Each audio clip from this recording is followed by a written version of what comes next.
አፈር ገባው ሲኦል ነው ምገባው የት ነው ትመለሳለህ የሚለው ኢየሱስ ክርስቶስ እስኪመጣ በትንሣኤ ሙታን አለማመን እኮ ነው። እንደዚህ አፈር ገባው አእምሮዬ ውስጥ የተፈጠረውን ጥያቄ ነው ከመለሳችሁ። እኔ አሁን ታዲያ በእንደዚህ አይነት ነው ቤት በመጣ እዛ በመጣ ብትለኝ እንዴት ነው የምታደርገኝ? ነው ተደረጌም ስላየሁ ነው አባቴ። እኔ እኮ ያልኩ በትንሣኤ ሙታን መጀመሪያ አፈር ገባው የሚባለው እኮ በትንሣኤ ሙታን የማያምን ሰው አፈር ገባው እንዴት እድናለሁ ካለ ትንሣኤ ሙታን አለ ብለህ ታስረዳዋል። ለምሳሌ ሲኦል ውስጥ ትቆያለህ አይደል? አሁን ቅድም ስትሉት የነበረው በሲኦል ኢየሱስ ክርስቶስ እስከመጣና እስካልተሰቀለ ድረስ ከሲኦል ውስጥ ነኝ ማለት ነው። እውነት ነው።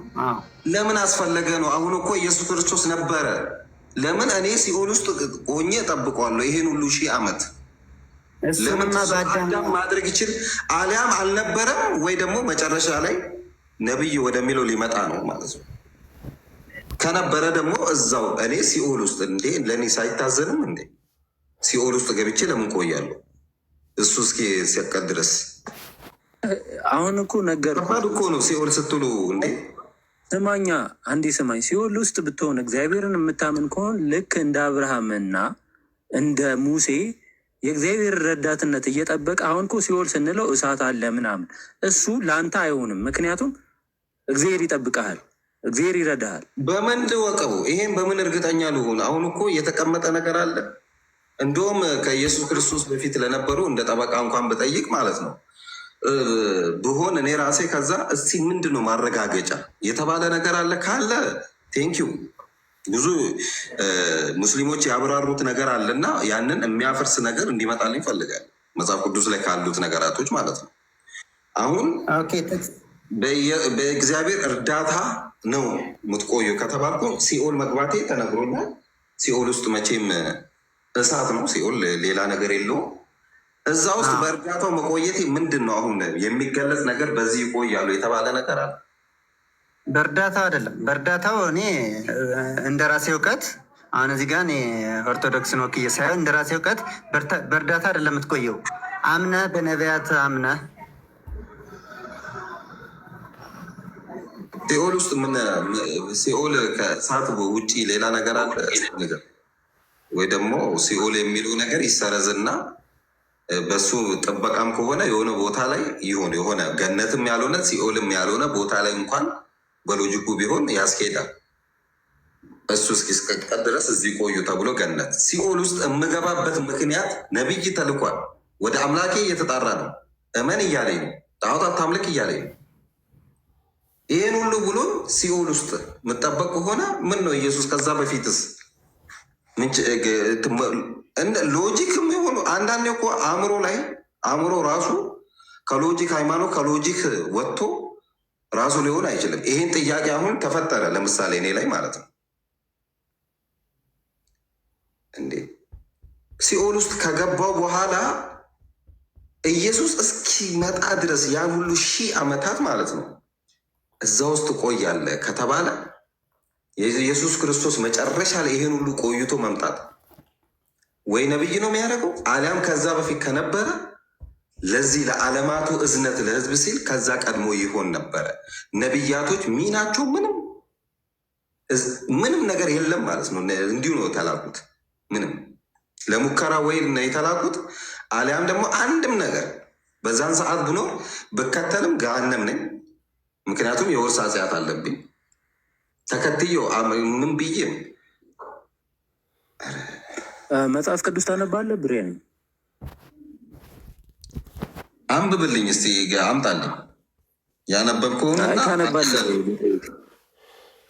ለምሳሌ የኖህን ታሪክ አንብበህ ታውቃለህ? ኖህ እንዴት እንደነበረ ምናምን ሰው በቃ ጠየቀን ጥያቄ ለምን ትሄዳለህ? ጥያቄው መመለስ በደንብ ቢያነብ እንደዚህ አይነት ጥያቄ ይቻል ነው። እዚህ ጋር አንተ የተረዳከውን ታሪክ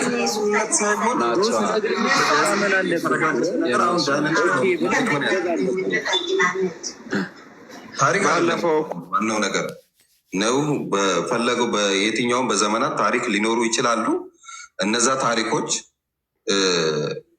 አሁን ይሄ ይመስላል አይመስልም ሳይሆን ማለት ነው የሆነ የተረጋገጠ ይሄ እኮ ቀላል አይደለም። ደህንነት ነው እንትን እኮ ነው። ሲኦል መግባትና ገነት የመግባት ጉዳይ ነው። በምሳሌ ራሱ መግለጽ የማይቻል የሆነ ነገር እርግጠኛ እንዲህ ነው ተብሎ ካልተነገረ በቀር ያን አምነ ካልሄድክ በጥርጣሬ በይመስላል ብቻ የሚደረግ ነገር አይደለም። ጥሩ እሱ ከሆነ ፎሎ አድርገኝና በደንብ በማስረጃ በደንብ እኛ ቤት መጠት በደንብ አስረዳለሁ። በቃ መልስ ከሌለ ጥያቄ አለ ማለት ነው። ጥያቄ አንተም አለ ማለት ነው። ጥያቄ ሳይሆን በደንብ አስረዳለሁ እያሳዩ ማንም አልከለከለህም። ይኸው እኔ ዛሬ ያዘባቸዋለሁ ሙስሊሞችን ካወጡ ማለት ነው ወይ ደግሞ ካባረሩን ከዚህ ቤት በእኔና በአንተ ማለት ነው 2 ወር በላይ ስላየኋቸው ነው። እዚህ ጥያቄውን ማቅረብ ካልቻልክ አንተ ራስህ ጥያቄ አለ ማለት ነው። ገና ልታጠና ነው። ጥያቄ መኖር አይደለም። እሺ ክርስቲያን ቴንክ ዩ። ጥያቄ መኖር ሳይሆን የመረዳት ማለት የማስረዳት የአንዳንዱ ሰው ችሎታ አለው፣ እውቀት ይጠይቃል። በደንብ ማመን ብቻም ሳይሆን ማወቅ፣ ጥልቅ እውቀት ይፈልጋል እና ለዛ ሊሆን ይችላል እሱ እንደዛ ያለው እና አንድ ነገር እዚህ ጋር መናገር የምፈልገው አምላክ ነኝ የሚል አላገኘንም እያሉ ነበረ ቅድም እነሱ አይቶ እኔ እነሱ የዛን ጉዳይ ጥያቄ ከተመለሰ ራሱ ማለት ነው ለሌላው አይደለም ለእኔ ነው። አሁን በእውነት ከሌሊት ከ11 ሰዓት ጀምሮ ማለት ነው እዚሁ ጋር ይህንኑ ሲያጣቅሱ ነበረ በደንብ። እኔም እንቅልፌን እንትን ብዬ ስሰማ የነበረው ብዙ ነገር አለ።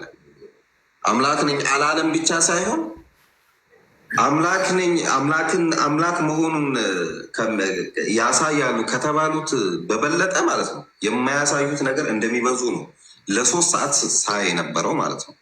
እነዛ ጥቅሶች ካልሆነ እኮ አንድ ነን እኔን ያየ አብን አይቷል። እሱን አይደለም በራሱ አንደበት ኢየሱስ በራሱ በተናገረው ነው ስለ አምላክ ነው ያሉትን ብቻ የሚለውን ተውና አምላክ ነኝ ያለውን ላሳይህ። እኔ አምላክ ነኝ ቴንክ ዩ እሱን እኔ አምላክ ጌታ አምላክ አልፋና ኦሜጋ እኔ ነኝ ያለውን ጥቅስ አምላክ የሚል ነው። አምላክ የሚል እኔ አምላክ ነኝ አምላክ አልፋና ኦሜጋ ለዛው ይህንን ከኔ ጋር እንዲያወራ ትፈቅድለታለህ? ሌሎቹ ሳቆ ኢየሱስ ክርስቶስ ሌላ እየተናገረው እኔ ከራሴ አይቻለኝም ያሉት ነገራቶች ምንድን ናቸው? ክርስቲያን ከሱ ጋር ላውራ አንዴ። ክርስቲያን ይህንን አልፋና ኦሜጋ ያለውን ዝም ብሎ እንዳያልፈው ምን አይነት ቅጥፈት እንደሆነ ላሳየው አንዴ። ትፈቅድልኛለህ ወይስ ይቅር? በአንተ ፍቃድ። ኧረ እፈቅድልሃለሁ። ክርስቲያን ቦታው ትክክል ነው። አንተን አይደለም እሱን ያልኩት። ትክክል ነው ቦታው። ክርስቲያን ያቀረብኩ አንተ መረድ ቦታው ትክክል ነው። አሁን የመጣው ይሄ አይደለም። እኔ የምነግርህ ሌላ ጥቅስ ነው። አንድ የጠቀስልኝና እሱ የጠቀሰውን ትሄድልኛል። ያው ይሄ ነው ይህንን እንየው አብረን እንየው። እሱን ነው የምልህ እኔ ያለው የነበረው ባሪኒ ትቀጥላለህ። እሱን አንዴ ላስፈቅድ። ጥሩ ከአንድ ቁጥር እንጀምረሽ። ከአንድ ቁጥር ቶሎ ይሆን ዘንድ የሚገባውን ነገር ለባሪያዎቹ ያሳይ ዘንድ እግዚአብሔር ለማን ሰጠው ይላል? ኢየሱስ ክርስቶስ። ስንት እግዚአብሔር አለ? አንድ እግዚአብሔር ነው ያለው። በጣም ጥሩ። አንዱ እግዚአብሔር ለኢየሱስ ክርስቶስ ሰጠው። በእሱም የተገለጠው ይሄው ነው። ኢየሱስም በመልአኩ ልኮ ለባሪያው ለዮሐንስ ሰጠው አመለከታለ። ስለዚህ 4 ማንነት አለ እዚህ ጋር። አንደኛው አንዱ አምላክ አለ፣ ሁለተኛ ኢየሱስ አለ፣ ሶስተኛ መልአኩ አለ፣ አራተኛ ዮሐንስ አለ። ጥሩ ቀጠለ። እሱም ለእግዚአብሔር ቃልና ለኢየሱስ ክርስቶስ ምስክርነትን ላየውም ሁሉ መሰከራለሽ። ከዛ በኋላ ቁጥር 4 ላይ ሄደ። ዮሐንስም በእስያ ላሉት ለ7ቱ አብያተ ክርስቲያናት ካለውና ከነበረው ከሚመጣው ስንት ነው? 1 ካለው ከነበረው ከሚመጣው 1 ከዛ ደግሞ በዙፋኑም ፊት ካሉት 7ቱ መናፍስት 2 ሁለት። ሰባቱ መናፍስት የተባሉ ሰባት መላእክት ናቸው። እዚህ ጋር የነበረው በዙፋኑ ፊት ካሉት ዙፋኑ ላይ ያለውና የነበረው የሚመጣው የተባለው አብ ነው። ከዛ በዙፋኑ ፊት ካሉት ከሰባቱ መናፍስት ከተባሉት መናፍስት መላእክት ናቸው። ከታመነው ምስክር ከሙታን በኩር የምድር ነገስታት ገዢ ከሆነው ከኢየሱስ ክርስቶስ ጸጋና ሰላም ሶስተኛው ደግሞ ኢየሱስ ነው። ስለዚህ አብ ያለ የነበረ የሚመጣ ነው። ጥሩ። አሁን አንተ ያመጣው ጥቅስ ላይ ቁጥር 8 ላይ ያለውና የነበረው የሚመጣው የተባለው አብ ነው ወዳጅ። ቁጥር 4 ላይ አይደለም ኢየሱስ ክርስቶስ ያው የመጣው ኢየሱስ ክርስቶስ ነው የመጣው። የመጣው ኢየሱስ ነው። ያለውን አልጠየቁም። እሱን ያለውና የነበረው የሚመጣ የተባለው እዚህ ጋር ማን ነው? ካለው እና ከነበረው ማን ነው? እሱ ካለውና ከነበረው ከሚመጣው። በነገራችን ላይ ኦርቶዶክስ ቆይ ነገሩን ተወው። ማን ነው እዚህ ጋር ካለው ከነበረው ከሚመጣ የተባለው? አየህ አትለውም። አብ እንደሆነ ስለምታውቃለህ ስለ አምላክ ነው እየተወራ ያለው እኮ ስለ አብ ነው። ስለ አብ። በጣም ጥሩ። ስለዚህ አውዱን ይዘን ነው የምናወራው ጋይስ። የሚወራው አውዱ ተይዞ ነው። ካለው ከነበረው ከሚመጣው አለ። ከዛ ደግሞ በሱ ዙፋን ፊት ያሉት ሰባት መናፍስት አሉ። በዙፋኑ ላይ ያለው ነው ያለው የነበረው የሚመጣ የተባለው። ቁጥር 8 ላይ ወረደና ጋይስ ምን አለ? ከሁለት አንግል ነው ስለ አብ እንደሚያወራ ማሳየ። የመጀመሪያው ያለውና የነበረው የሚመጣው የተባለው አብ ነው። በዚያ አውድ መሰረት ሁሉን የሚገዛ ጌታ አምላክ የተባለውም አብ ነው። እሱንም አሳያለሁ። አልፋና ኦሜጋ እኔ ነኝ ይላል የሚለው ወደ ማን ነው? አልዘለልኩትም። እሱ አልቋል። በአራት ነጥብ ያለቀ ጥቅስ ነው ወዳጅ። ቆይ በአራት ነጥብ አንድ ጊዜ ቆይ። ይላል የሚለው ወደ ማን ነው የሚጠጋው? ማን ነው ባይ? የመልእክቱ ባለቤት ማን? የመልእክቱ ባለቤት ማን ነው? ኢየሱስ ክርስቶስ። መልእክቱ ባለቤት ማን ነው? ቁጥር 1 ላይ ስናነብ ቅድም ማን ነው ሰጪ? ኢየሱስ ማለት የእግዚአብሔር አልጠየኩም። እሱን አልጠየኩም። ቶሎ የሆን ዘንድ የሚገባውን ነገር ለባሪያዎቹ ያሳይ ዘንድ እግዚአብሔር ለማን ሰጠው ይላል? ለኢየሱስ ክርስቶስ ለቃል ሰጠው። በጣም ጥሩ፣ በጣም ጥሩ። ስለዚህ የእግዚአብሔር ነው መልእክቱ ይላል ማለት ነው። ሰጪ ነው፣ ተቀባይ። ኢየሱስ ክርስቶስ ተቀባይ ነው። በጣም ጥሩ። ስለዚህ የእግዚአብሔር ነው መልእክቱ ማለት ነው። ስለዚህ አልፋና ኦሜጋ እያለ ከአውድም አንጻር የምናየው ከቃልም አንጻር እዚህ ጋር ሰጪ ማን ነው ስንል እግዚአብሔር። ይሄ አሁን ደግሞ ቃል ያለውን ደግሞ ሲያፈርሰው እርሱም ማለት ለእግዚአብሔር ቃልና እሺ እግዚአብሔር ቃል ነው ብላ ለኢየሱስ ይኸው ለእግዚአብሔር ቃልና ለኢየሱስ ክርስቶስ ምስክር አለ። የእግዚአብሔር ቃልና ኢየሱስ ለሁለት ነው የመጡት፣ ለብቻ የእግዚአብሔር ቃል ባህሪ ነው ኢየሱስ አየው። ስለዚህ የእግዚአብሔር ቃል ባህሪ መሆኑ ዛሬ ተናገርክ ማለት ነው። እናመሰግናለን። ስለዚህ አሁን የጥቅስ አያዋጣም፣ ሌላ ጥቅስ አምጣ። ያዋጣ አይደለም ሁለት ባህሪ ፍጹም ሰው ነው ብለን እንደምናምን ታውቃላችሁ። ትንሽ እሱ ላይ ራሱ ጥያቄ ያለኝ ቀላል ነው ብዙዎች ስለሚጠይቁ ብዬ ነው እንጂ ፍጹም የሚለውን ቃል በዛው ፍጹም ብቻ ቃሏን እሷን ነገር እንድታስረዱ ይፈልጋል። ፍጹም ማለት ምን ማለት ነው? መጀመሪያ ፍጹም ማለት አሁን አምላክ አይራብም፣ አይጠማም፣ አይታመምም አይደለ? አይታመምም። የአምላክ ባህሪ አይደለም። ፍጹም ሰው ባህሪ ስላለው ፍጹም ባህሪ ስላለው ቃሉ ፍጹም ማለት ምን ማለት ነው? አንድ ነገር ፍጹም ነው ሲባል ይሄ ነገር ማለት ነው ቃሉ ምንን ነው የሚያመላክተው? ቃሉ ፍጹም ሲባል አንድ ነገር ማለት ማለት ፍጹም ሰው ነው ሲባል የሰውን ሙሉ ባህሪ እኔ ፍጹም ሰው ነኝ። ፍጹም ማለት 100% እንደማለት ነው። በቃ እርግጠኛ ሰው ማለት ነው። እሺ እንደዛ ከሆነ ፍጹም ሰው ከዛ በኋላ ፍጹም አምላክ ሁለቱንም ባህሪ አለው። ተዋህዶ የተባለውም ለዛ ነው። ፍጹም ሰው ፍጹም አምላክ አንድ ስለሆነ ነው። እዚህ ጋር ተዋህዶ የተባለው ባሪ መረጃ ጠይቅ። መረጃ ዝም ብሎ በአፍ አይደለም። መረጃ ፍጹም ሰው በመሆኑ መረጃ ኢየሱስ ክርስቶስ ተራበ እና አምላክ ፍጹም አምላክ ለመሆን መረጃ አምጣ። ፍጹም አምላክማ አልፋና ኦሜጋ ነኝ ያለውና የነበረ የሚመጣው 7 ቁጥር ይኸው አይኑ ሊያውቁትን አልፋና ኦሜጋ ይላል። አልፋና ኦሜጋ ተውና አይኑ ሊያውቁትን ያዩታል ይላል። ሲመጣ አልፋና ኦሜጋ ይሞታሉ ይላል። አንዴ አልፋና ኦሜጋ ይሞታሉ። አልፋና ኦሜጋ ይሞታል። የሰውነት ባህሪውን ፈጸመ። ፍጹም ሰው ሆኖ የሰውነት ባህሪ አዳምን ከተፈረደበት ነፃ ወጣ። የሞተው ማን ነው? ኢየሱስ ክርስቶስ ለእኛ ኃጢአት ብሎ ሞቶ። ኃጢአቱም ተው አንዴ። ኢየሱስ ክርስቶስ አምላክ ነው። አዎ 100%። ስለዚህ አምላክ ነው የሞተው። ሰው ፍጹም ሰው እያልኩ ነበረ። ፍጹም ሰውነቱን ለእኛ ብሎ ፍጹም ሰው ሆኖ ሰውነቱና ፍጹም መለኮቱ ይለያይ ነበር። ፍጹም ሰውነቱና ፍጹም መለኮቱ ይለያይ ነበር። ፍጹም ሰው ፍጹም አምላክ ሁለት ባህሪ ይለያይ ነበር ወይ? ይለያይ ነበር ወይ? ሁለት ባህሪ። እሺ ሁለት ባህሪ ነው የነገርኩ ያለሁት። የተለያየ ነው እኮ። ይለያያሉ፣ ይነጣጠላሉ። ይህ ነው ጥያቄ። መልስ እንጂ ክርስቲያን። አይነጣጠልም። በቃ ካልተነጣጠለ አልፋና ኦሜጋ ይሞታል ወይስ አይሞትም? ለእኛ ብሎ መከራ ነው የተቀበለ ፍጹም ሰው። ለእኛ ብሎን ተው። አልፋና ኦሜጋ ይሞታል ወይስ አይሞትም? የማይሞት መሆኑን እኮ ከሙታን ተነስቶ አሳየህ። ቆይ እሱ ላይ አልፋና ኦሜጋ ይሞታል ወይስ አይሞትም?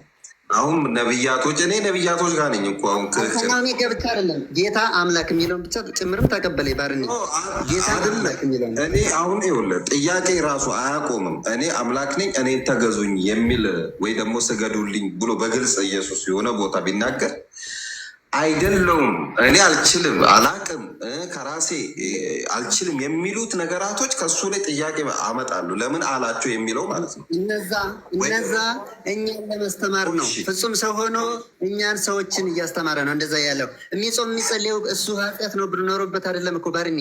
የሚጾም የሚጸልየው የሚራበው ለእሱ ኃጢአት አይደለም ለእኛ ነው። እያስተማረ ነው። ያ መንገድ ነው። መንገዳችንን እያሳየን ነው። ጸሎትን የነበረው እኛን ሊያሳየን ነው። ታዲያ እንደዛ ከሆነ እኮ ባሪኒ ሌላ ማን ወንድሜ ክርስቲያን ሌላ ጥያቄ እኮ እየፈጠርክብኝ እኮ ነው። ያ ማለት ምንድን ነው? ኢየሱስ ክርስቶስ በፈቃዱ ነው እንደ የተሰቀለው የሚለው ጥያቄ ይመጣል። ለዛ ሌላ ነገር ቀላሏን ነገር እኮ ነው አሁን ልጠይቅ የፈለግኩት። ነቢያቶች ምንም በማመላከት ነው ማን የላካቸው? ኢየሱስ ክርስቶስ አለ እሱን የላካቸው ከተባለ ማለት ነው አያውቃቸውም ነበር ወይ ደግሞ የሚልካቸውን አቅም እነሱ አዳኝ ናቸው መንገድ ነው እንጂ የሚያሳዩት አዳኝ አምላክ እንደሆነ ነው የማውቀው። እነሱ ግን መንገድ ያሳዩኛል፣ ይሄንን ተው ይሉኛል፣ እሱ የከለከለው መልእክት ያስተላልፋሉ ማለት ነው። በአጭሩ የእነሱ ችሎታ ሊሆን አይችልም። ይሄም ሌላ ጥያቄ ነው የሚፈጥርብኝ ክፍት ካረኩት ማለት ነው። ድፍን ብዬ ካመንኩኝ አዎ ትክክል ነው ማዳን አይችሉም ልል ይችላለሁ። ነገር ግን ማዳን የአምላክ መብት ሆኖ ማለት ነው። ነቢያቶች ግን መልእክቱን ሊያመጡልኝ ይችላሉ። ይሄንን አድርግ መጽሐፍ ቅዱስ ላይም ታሪኩም እንደዛ ነው። ይከለክላሉ፣ ያዛሉ። ያንን ከአምላካቸው ያመጡትም ማለት ነው። ታዲያ እነሱ ማዳን ስላልቻሉ ኢየሱስ ክርስቶስ መጣ ከተባለ ሊሳሳቱ አይገባም ብዬ ነው ማምነው ነቢይ እስከሆኑ ድረስ። ምክንያቱም መንገድ የሚያሳዩ ናቸው። የግድ መንገድ እኔን ለማሳየት ማለት ነው። ያ ሰው እንኳን ነቢይ የመዳን መንገድ የሚያሳየኝ ይቅርና አንድ ሰው ሊመክረኝ ራሱ የሚችለው እንዲህ ብታደርግ የሚል ከኔ የተሻለ ሰው መሆን አለበት። ያ ሰው ለራሱ የማያደርገውን ስህተቶችን ይሄን ነገር ባታደርግ ይመረጣል የሚለው እሱ የሚያደርገው ነገር እንኳን ከሆነ አልቀበሉ። ነቢይ ደግሞ በአምላክ ፕሮግራም ተደርጎ የሚላክ ከሆነ አምላክ መቼ የሚያደርጉትን ነገር ያውቃል። ሁሉን ነገር አዋቂ ነው። እነዛ ነቢያቶች መሳሳታቸውም አንድ እንዲሁም ብዙ ነቢያቶች ዛሬ ላይ ያሉት እውነት ለመናገር ትንሽ ይከብደኛል። ጋንጊስተሮች ራሱ ያደርጋሉ ያልተባሉትን ኃጢአት እንዳደረጉ ነው መጽሐፍ ቅዱስ ላይ ከዳዊትም ከምንም አንዳንድ ነገር የምረዳው ማለት ነው። በዚህ ሁኔታ ላይ ነቢያቶች ፕሮግራም አድርጎ አምላክ የሚልካቸው ከሆነ እነሱ ይችላሉ አይችሉም፣ አምላክ ሊፈትናቸው ነው እንዴ የላከው? መንገድ እንዲያሳዩ ናቸው። አንድ ግለሰብ ነው የሚያድኑት፣ ግን ሚሊዮኖቹን ነው ሺዎቹን ነው የሚያድኑት። ያንን ሰው ፕሮግራም አድርጎ የመላክ የአምላክ ግዴታ ነው ብዬ ነው ማምነው ነኝ፣ ነፃ ሆኜ ስናገር ማለት ነው።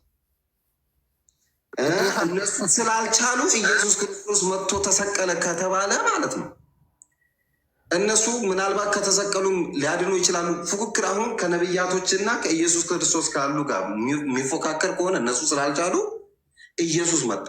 ይህን ሁሉ ዘመናት እየሞከረ ነበር ማለት ነው። ነቢያቶችን የምትሻል እንደው ይህን ነገር አብራራል የሆነ ነገር በል